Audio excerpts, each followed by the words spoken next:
અંકલેશ્વરમાં ખ્રિસ્તી સમુદાય દ્વારા નાતાલ પર્વની હર્ષોલ્લાસભેર ઉજવણી કરવામાં આવી હતી। શહેરની વિવિધ ચર્ચોમાં વિશેષ પ્રાર્થના, ભજન અને વિશેષ ધાર્મિક કાર્યક્રમનું આયોજન કરવામાં આવ્યું હતું।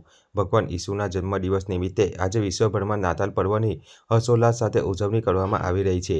ચર્ચોમાં ખાસ પ્રાર્થના સભાઓનું આયોજન કરવામાં આવ્યું છે। ત્યારે અંકલેશ્વર ખાતે આજરોજ વિવિધ ચર્ચોમાં ખ્રિસ્તી સમુદાય દ્વારા નાતાલના પર્વની ઉમંગભેર ઉજવણી કરી હતી। દેવળોને શણગારીને રોશનીથી ઝળહળતા કરાયા હતા। ખ્રિસ્તી સમુદાય દ્વારા કેટલાક સામાજિક અને મનોરંજક પ્રવૃત્તિઓ પણ નાતાલના દિવસે થતી હોય છે। નાતાલને ક્રિસમસ ડે પણ કહેવાય છે। ત્યારે આજરોજ વિવિધ દેવાળોમાં વિશેષ પ્રાર્થના, ભજન અને વિશેષ ધાર્મિક કાર્યક્રમનું આયોજન કરવામાં આવ્યું હતું।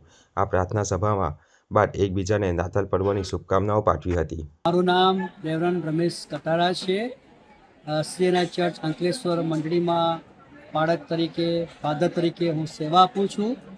આજે 2025મી આનંદી નાતાલ છે। આજે ઈશ્વર પુત્રનો જન્મદિવસ છે, આનંદી નાતાલ છે। તેથી અમે સૌ વિશ્વાસુ ભાઈ બહેનો આનંદથી નાતાલની ઉજવણી કરી રહ્યા છે અને અમને અતિ ઘણો આનંદ થાય છે।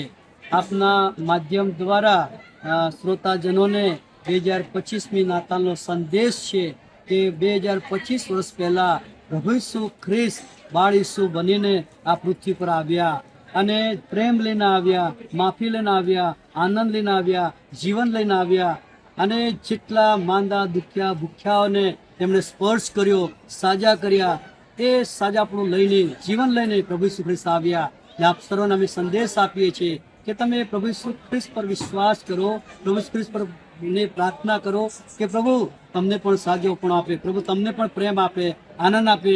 એવી અમારી ખાસ આપને નાતાલ તરફથી શુભેચ્છા છે। પ્રભુ આપ સૌને ખૂબ આશીષ આપે।